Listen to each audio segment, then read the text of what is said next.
Et bonjour à toutes et à tous, je suis Steve et aujourd'hui nous allons parler du film Buzz l'éclair fait par Disney Pixar et sorti cette année en fait en 2022. Il est sorti il y a une semaine à l'heure où je tourne cette vidéo et du coup je suis allé le voir avec un pote et j'avais envie de vous donner mon avis dessus, donc je tourne cette petite vidéo pour vous donner mon avis, c'est le principe de la chaîne. Du coup, avant de commencer, je vais faire un petit résumé sur ce qu'est le film Buzz l'éclair avec l'affiche qui apparaît juste ici. Alors, pour ceux qui ne sont pas au courant, ce film Buzz l'éclair est assez spécial. Il est très différent des films Disney Pixar et surtout très différent des autres Toy Story. Parce que, au cas où vous ne le sauriez pas, Buzz l'éclair c'est un personnage très récurrent qu'on retrouve dans la série de films Toy Story. Alors, quant à moi déjà, j'ai vu Toy Story, c'est des films que je connais depuis l'enfance, que je regardais tout le temps quand j'étais petit et que je n'ai pas revu depuis. Il faudrait que je les revoie un jour et peut-être que j'en ferai une vidéo pour dire ce qui m'a plu et ce qui m'a déplu dans cette quadrilogie de films, parce qu'il y a 4 films Toy Story. Mais là, c'est vraiment très différent. Donc, je vais vous faire un petit court résumé du film. Ce film nous conte l'histoire de Buzz l'éclair, un spationaute qui, suite à une mission sur une planète déserte, va au final faire une énorme erreur et ce vaisseau, qui contenait d'ailleurs toute l'humanité, va rester bloqué sur une planète déserte. Donc toute l'humanité est bloquée sur une planète et leur unique objectif est de réussir à s'enfuir de cette planète pour pouvoir trouver une planète mieux habitable parce que celle-ci, elle a trop de dangers, elle est trop dangereuse. Et le pire, c'est que c'est la fin du résumé. C'est triste à dire, mais je peux rien dire de plus. Vraiment, croyez-moi, ce film-là, c'est vraiment un film que j'ai adoré et ça serait mais con de vous faire spoiler. Il faut pas que vous faisiez spoiler ce film-là. Donc, je vais commencer direct par mon avis. D'abord, je vais parler des défauts, parce qu'il y en a très peu des défauts et j'ai envie de parler de ça en premier. Alors, au début du film, il nous raconte avec un petit message blanc sur fond noir, nous disant que Andy, le personnage de Toy Story, a un jouet Buzz l'éclair et que ce jouet est basé sur son film préféré, et voici ce film. C'est ce que dit le début de l'intro. Ça, honnêtement, ça m'a vraiment pas plu, ça honnêtement. Je me suis dit, mais ils auraient pu nous le montrer ça. Pas besoin de nous l'expliquer, ils auraient pu le montrer avec des vraies images où on voit Andy en train de regarder le film peut-être, et ensuite on voit le début du film. Ça aurait été méga stylé. Mais, malheureusement, non. Ils ont juste mis un bête texte blanc sur fond noir. Et ça, je trouve ça très dommage pour le coup. Mais bon, c'est vraiment mineur, vous voyez. C'est la preuve que ce film n'a pas beaucoup de défauts si je trouve ça comme défaut. Et ensuite, le deuxième et le dernier défaut que j'aimerais aborder, c'est le plus gros défaut du film, c'est que le film n'a pas une qualité constante.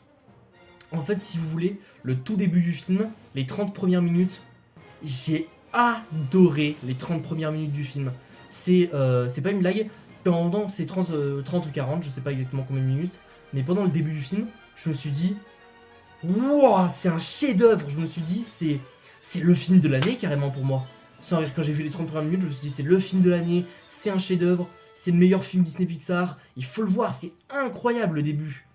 Et puis, la deuxième partie du film, du coup, donc de 40 minutes jusqu'à la fin, ça devient moins fou, je trouve. C'est pas mauvais, c'est même pas un petit peu bon, c'est très bon, c'est même vraiment pas mal comme film. Mais, comparé au début, c'est vraiment moins terrible, je veux dire. Comment vous expliquer ? Les 40 premières minutes, c'est un chef-d'œuvre pour moi. Et le reste, c'est juste un très bon film. Voilà. Donc il y a quand même, voilà, chef-d'œuvre, très bon film. Il y a quand même un écart de qualité. Et je pense que c'est tout. Maintenant, je vais pouvoir continuer avec les qualités du film.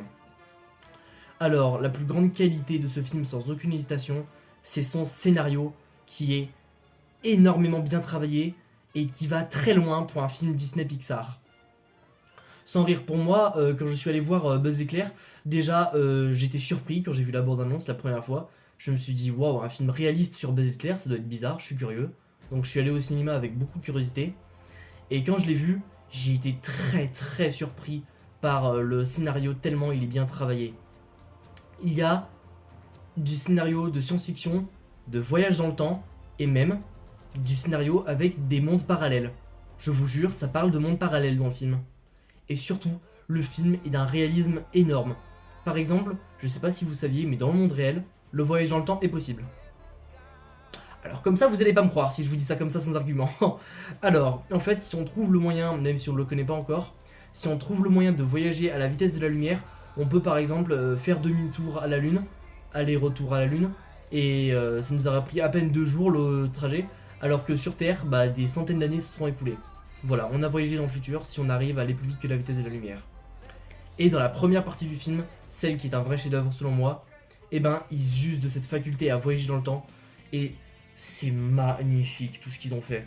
Ça parle du décalage qu'il y a entre Buzz l'éclair qui lui voyage dans le temps. C'est pas un trop gros spoil. Je vais pas vous spoiler toute la partie parce que ce serait vraiment con que je vous la spoil. Entre Buzz l'éclair qui lui voyage dans le temps et le monde de ses amis, ceux qui restent sur la planète et qui du coup vont vieillir et que lui il ne va pas voir vieillir. Et ce qui est dingue, c'est que au bout de à peine 20 minutes de film, t'as envie de pleurer. Et j'ai pleuré dès les premières 20 minutes de film, honnêtement. Et pourtant, moi, il faut pour me faire pleurer. Hein. Normalement, c'est au bout de 2 heures de film qu'on me fait pleurer, moi. C'est après m'être attaché au personnage, etc.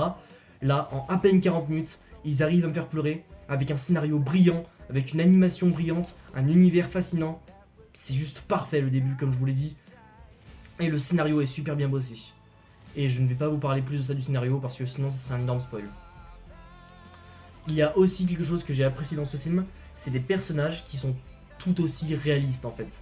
Par exemple, le personnage de Buzz l'éclair dans les films Toy Story est un personnage de dessin animé Disney Pixar, donc un personnage assez basique qu'on retrouve dans beaucoup de dessins animés. Là non en fait, c'est ça le truc incroyable de ce film, on dirait pas un film d'animation, on dirait que c'est fait avec des vrais acteurs tellement ils sont bien joués et tellement ils sont bien faits. C'est ça qui est fascinant avec ce film. Sinon, il y a aussi quelque chose que j'aimerais mentionner avec ce film, c'est l'humour. L'humour est très bien géré aussi. Il y a le personnage du chat, je vais pas vous dire qui est le chat, hein, non plus, faut pas déconner, je vais pas tout vous spoiler. Mais le personnage du chat est hilarant, il est juste parfait. Et aussi les personnages des personnages secondaires, là, les jeunes recrues, voilà, on va les appeler comme ça, qui sont aussi très bien faits, ils sont hilarants, ils sont toujours drôles, et franchement très bien faits. Il y a aussi quelque chose que j'aimerais mentionner, c'est l'animation. L'animation est selon moi, ce film d'animation du moins, est selon moi, la meilleure animation faite par les studios Disney Pixar et je ne rigole même pas. C'est d'un réalisme incroyable, les décors sont magnifiques. Regardez rien que l'affiche, regardez ça, tout est beau dans ce film, ça se voit. C'est juste magnifique, j'adore. C'est vraiment la plus grande qualité pour moi. On sent une sensation de dépaysement, on sent qu'on est dans un univers lointain, on sent qu'on va vers l'infini et l'au-delà. C'est une petite blague que vous ne comprendrez pas si vous n'avez pas vu le film, donc ça sert à rien que je fasse ça. Mais ouais, c'est vraiment des décors magnifiques qui nous plongent dans un univers très lointain. Et mon dieu, j'ai vraiment adoré ça. Et il y a aussi un message derrière ce film, un message qui m'a énormément plu, un message d'adaptation. Parce que dans la vie, souvent, on veut essayer de trouver mieux de là où on est, etc. On veut sortir de là où on est, de notre routine, avoir un nouvel univers, etc. Jusqu'à ce qu'on se rende compte qu'en fait, notre routine nous suffit carrément et qu'on pourrait vivre comme ça toute notre vie. C'est un message qui est assez triste, je trouve. Il n'est pas très positif, on est d'accord. Mais au final, comme dans le film, la morale du film, quand on sort du cinéma, en tout cas on a cette morale en tête, c'est des fois, à quoi bon s'acharner alors qu'on est très bien là où on est. Des fois, on est déjà au bon endroit, on veut toujours partir alors qu'on est déjà au bon endroit. C'est un assez beau message et que j'aime plutôt bien également. Sinon aussi, petite chose à préciser, oui, je suis allé chez le coiffeur. Je sais. Mais c'est pas ça que je voulais préciser. Je voulais préciser qu'il y a beaucoup de références à Toy Story. Par exemple, quand Buzz l'éclair arrive au tout début du film sur la planète, ça fait beaucoup référence à Toy Story, sa réaction, comme quand il arrive sur le lit de Andy. C'est exactement pareil. Et il y a beaucoup de plans, surtout quand Buzz l'éclair se bat. C'est les mêmes plans des fois utilisés dans Toy Story. Et c'est trop stylé pour les fans de Toy Story. Même moi, qui n'ai pas vu Toy Story depuis très longtemps, eh ben, je me savais à quoi ça faisait référence. Et ça, c'est trop cool. Et je pense que c'est tout. On va s'arrêter là. On va faire la conclusion. Pour conclure, ce film, en allant le voir, je m'attendais à un bon film, certes, mais je m'attendais surtout à un bon film familial comme les studios Disney Pixar font très bien. Mais non, au final, je l'ai regardé comme je regarderais un bon film de science-fiction, tout simplement. C'est un excellent film de SF, un film très sérieux, un peu à la Star Trek. C'est ça en fait, j'avais l'impression de voir Star Trek, j'avais pas l'impression de voir un film Disney Pixar. Et ça, je trouve que c'est un énorme vent de fraîcheur pour Disney Pixar. Ils ont tenté quelque chose de très différent. Et ça a bien marché, les gens ont beaucoup apprécié ce film. Comme moi, j'ai été très charmé par le film, je l'ai vraiment apprécié. Et je vous invite à aller vous le regarder. Donc c'est la fin de cette petite vidéo, encore une fois. Et maintenant, je vais vous demander de liker la vidéo si ça vous a plu. Pas d'obligation, vous faites ce que vous voulez. Et aussi, si vous en avez envie, n'hésitez pas à me dire votre avis dans les commentaires. Même s'il est très différent, ça m'intéresse beaucoup d'avoir l'avis d'autres personnes, c'est toujours enrichissant. Du moins, tant que ça reste gentil et pas insultant. Et du coup, je vous dis à toutes et à tous une très bonne fin de journée et à bientôt pour une nouvelle vidéo. Et ciao!